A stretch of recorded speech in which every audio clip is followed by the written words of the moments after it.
कुछ अपवादों को छोड़कर अक्सर एक जो मिडिल क्लास फैमिली की हाउसवाइफ होती हैं, उनके सामने हमेशा लगातार ये चुनौती बनी रहती है। उन्हें अपने कम आमदनी में बच्चों की फीस, ट्यूशन की फीस, घर में घर का राशन और अगर कार या होम ईएमआई है, ये सारे खर्चों से वो निरंतर लड़ती रहती हैं।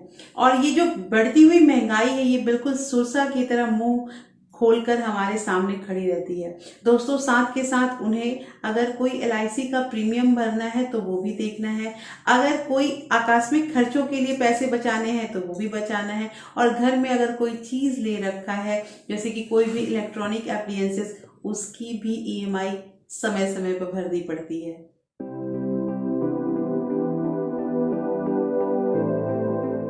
Hello everyone, welcome back to my channel real life with Tuku. कैसे हैं आप लोग? आई होप आप बहुत अच्छे होंगे और सेहतमंद होंगे और आप लगातार मेरी वीडियो के साथ भी बने हुए होंगे। दोस्तों, आज की जो वीडियो है इसमें भी हम बात तो करेंगे कि कम खर्च में हमें घर को कैसे चलाना है, और मैं आप लोगों को यहाँ 5 तरीके बताऊंगी।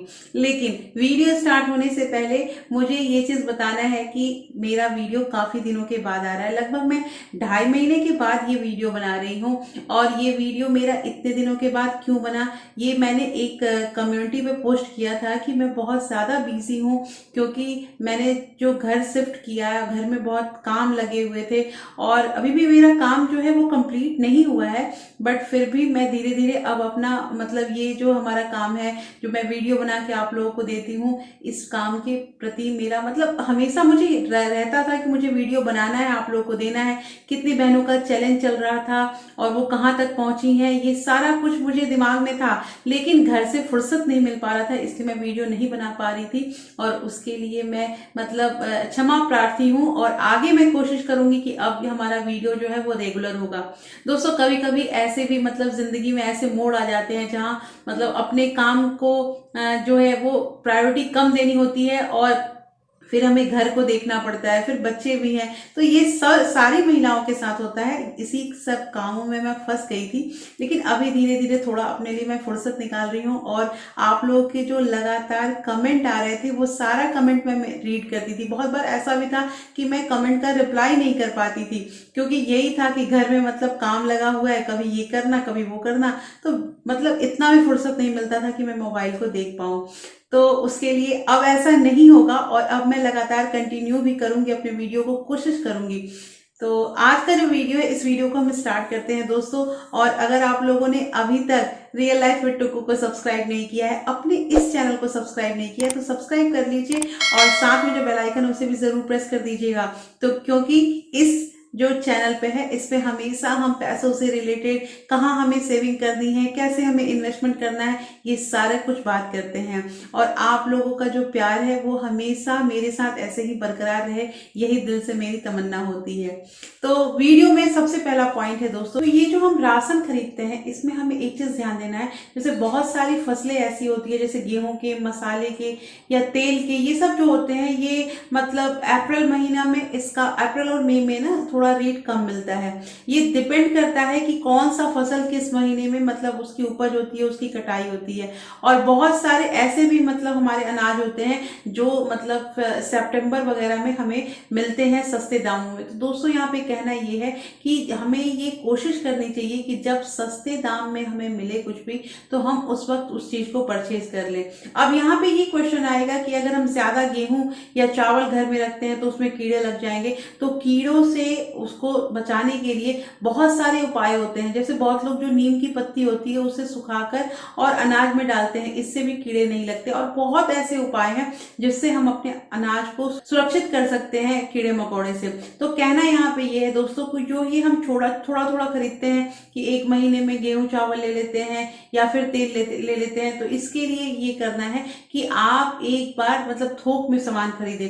थोक में सामान खरीदने से हमारे बहुत सारे पैसे बचते हैं। अच्छा, और यहाँ पे एक चीज और, थोक में खरीदने का मतलब ये नहीं होता है कि अब अगर तेल आपको लेना है तो आप एक ही बार 25 लीटर तेल ले लें। ये बहुत बार ऐसा भी होता है कि ज्यादा अगर हम लोग सामान ले लेते हैं तो हम खर्च भी उसी के अकॉर्डिंग करते हैं। आप देख लें कि आपके मंथ में कितनी ग्रोसरी लग रही है, और उसके अकॉर्डिंग मंथ में 1 मंथ या 2 मंथ का सामान एक साथ लें, इससे बहुत पैसे बचते हैं। दूसरा पॉइंट आता है दोस्तों फल और सब्जियों की जो हम खरीदारी करते हैं उसमें भी हमें देखिए हमारा जो है एक अच्छा जो पैसा होता है वो फल और सब्जी में भी खर्च हो जाता है।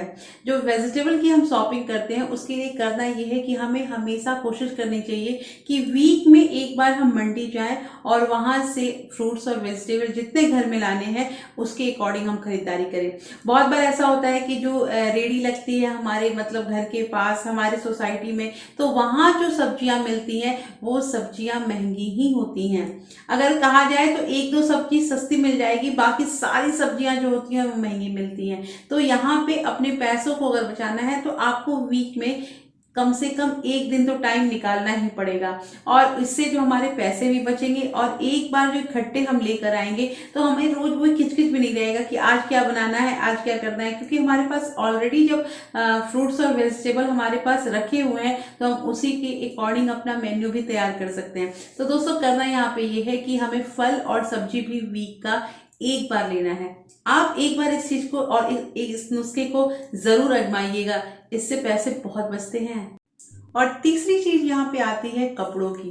देखिए कपड़ों की खरीदारी में भी हमारा पैसा बहुत खर्च होता है। तो यहाँ कहने का मतलब ये नहीं है कि आपको कपड़े खरीदने ही नहीं है, कपड़े खरीदने तो है, लेकिन आपको खुद पता होगा कि आपको कितने कपड़ों की आवश्यकता है।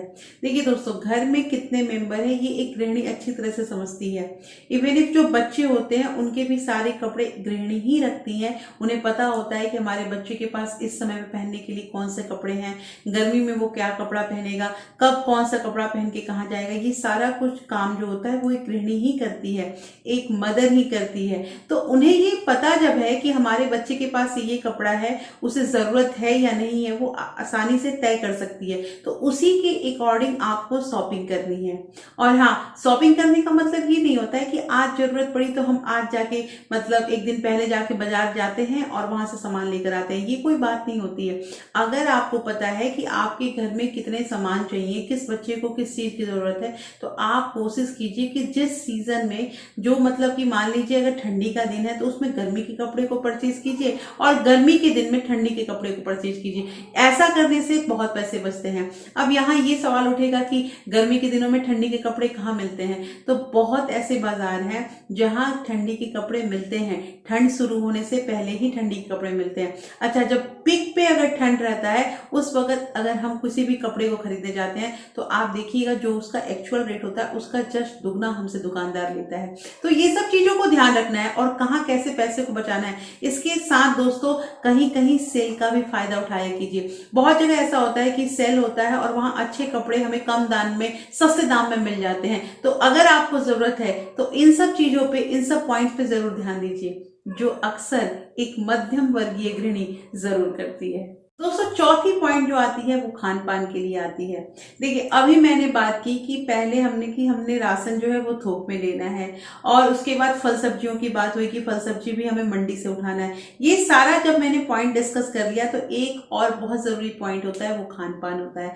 खान पान क्या है दोस्तों कि आप कभी भी आजमा के ये चीज दिखेगा कि आप अगर 2,500 से 3,000 में अपना घर चला लेते हैं, मान लिया कि आपका परिवार अगर बड़ा है तो आप 30 दिन नहीं चला सकते हैं तो आप कम से कम 15 दिन या 10 दिन तो चलाते हैं, और वो 2,500 से 3,000 अगर आप बाहर जाके खाते हैं तो आपका एक बार, एक दिन भी नहीं, एक बार का खाना इतना खर्च हो जाता है पैसा। तो ये जो बाहर खाने पीने वाला जो सिलसिला है इसको थोड़ा कम करना चाहिए। हाँ, कभी कभी हो जाता है कि कभी कभी थोड़ा सा मतलब घर में काम ज्यादा है या फिर हमें मतलब खाना बनाने की इच्छा नहीं होती है तो हम कहते हैं कि ठीक है चलो मतलब कुछ बाहर से खा के आ जाते हैं। लेकिन बाहर से जाके खाना ये कोई बहादुरी का काम नहीं होता है। आपको अगर वही चीज खाने की इच्छा है तो आप घर में बनाइए। घर में बनाने से आपके पैसे भी बचेंगे और दूसरा आपको अच्छा खाना जो होता है मतलब हेल्दी फूड जो होता है वो आपको घर में प्रोवाइड किया जाएगा। तो दोस्तों ये काम जरूर करना है। और हाँ, पैसों वाली बात यहाँ पे जरूर ध्यान रखिएगा। और पांचवी बात जो सबसे इंपॉर्टेंट बात है और मैं अपनी बहनों से वो कहना जरूर चाहूंगी कि आपको ये चीज ध्यान देना है कि आप कौन सा काम कर रही हैं, कैसे अपने दिन को निकाल रही हैं, इस चीज़ पे आपको ध्यान देना है। देखिए दोस्तों, दिन सबको 24 घंटे मिलते हैं और सभी इसी 24 घंटे में कुछ नया सीखता है, कुछ नया करता है। अगर हमारे मन में ये चीज़ आ जाती है ना कि हम बहुत काम कर रहे हैं, अगला आराम से है या फिर उसे तो इतना करना नहीं पड़ता है, ये सब अगर हम बात सोचने लगेंगे तो हम कभी जिंदगी में आगे नहीं बढ़ पाएंगे। हमेशा जिस काम को करते हैं, इवन इफ घर में जो हम खाना बनाते हैं, वो भी हमें खुशी खुशी एक्सेप्ट करना चाहिए। आखिर हम खाना बना रहे हैं या घर का कोई काम कर रहे हैं तो अपने ही परिवार, अपने ही बाल बच्चों के लिए कर रहे हैं, किसी दूसरे के लिए नहीं कर रहे हैं। और अपनी बात जहां आ जाती है वहां हर काम अच्छा होता है। जब हम ये चीज सोच लेते हैं ना कि ये काम हम अपने लिए कर रहे हैं, तो वो काम मतलब जरूर सही ही होता है, अच्छा ही होता है। तो इसमें दिल लगाना है अगर काम में, तो ये चीज सोच के रखना है कि ये मेरा काम है, तभी हमारा काम भी अच्छा होगा, पैसे भी बचेंगे और आपका घर जो है वो दिन दिन दोनों रात चौगुना जो है वो तरक्की करेगा।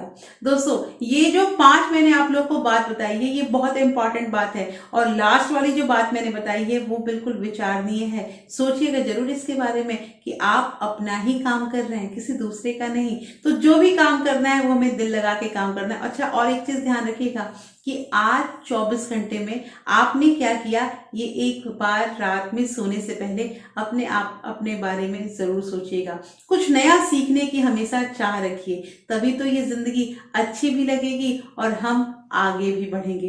तो दोस्तों, आज की वीडियो मैंने आप लोग को 5 ऐसे तरीके बताए हैं जिससे हम कम खर्च में अपने घर को चला सकते हैं। और एक बार इन सारे टिप्स को जरूर आजमाइएगा और मुझे कमेंट करके जरूर बताइएगा कि आप लोग को ये वीडियो कैसे लगा। आई होप आप लोगों को ये वीडियो बहुत अच्छा लगा होगा और फिर मैं आप लोगों से ऐसे ही एक इंटरेस्टिंग वीडियो के साथ मिलती हूँ। तब तक के लिए thank you, thanks for watching.